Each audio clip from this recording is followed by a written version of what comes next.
Hello friends, இது வந்து good evening. இது வந்து ரைஸ் சேவா ஃப்ரெண்ட்ஸ். இது எனக்கு ரொம்ப ஃபேவரட் கிடையாது.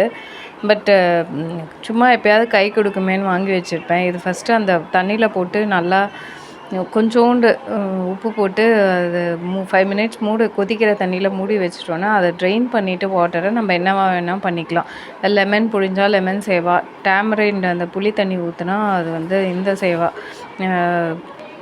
புளி சாதம், அதுதான் டேமரிண்ட் சேவா மாதிரி அந்த மாதிரி பண்ணிக்கலாம் ஃப்ரெண்ட்ஸ். அதுக்கப்புறம் அதெல்லாம் முடித்து இதெல்லாம் பண்ணிட்டோன்னே இந்த க்ளீனிங்கு என்ன பண்ணாலுமே எவ்வளோ க்ளீனாக சுத்தமாக வச்சாலுமே அந்த கரப்பான்பூச்சி வந்துட்டு தான் இருக்குது. நான் ஹிட்டு வந்து எங்கள் வீட்டில் எவ்வளோ அந்த அடிக்கிறேன் தெரியுமா? ஆனாலுமே வந்து அந்த கரப்பான்பூச்சி எங்கேருந்து தான் வருதோ 1 2 வந்துட்டு தான் இருக்குது. என்ன பண்ணுறதுனே தெரியல. அது ஹிட்டு வந்து சுத்த வேஸ்ட்டு. அது ஒரு கரப்பான்பூச்சி கூட அதில் சாக மாட்டேங்குது. நல்லா அது மேலேயே போட்டு 2 வாட்டி இது பண்ணனா தான் போகுது.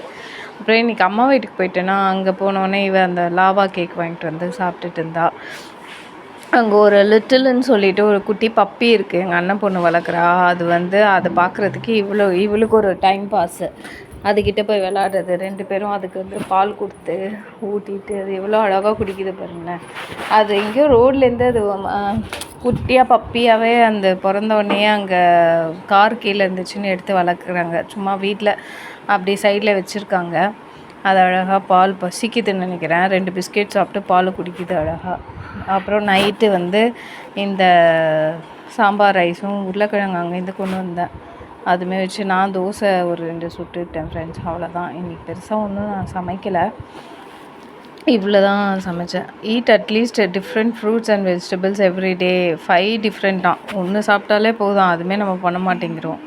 What to do. பாய்.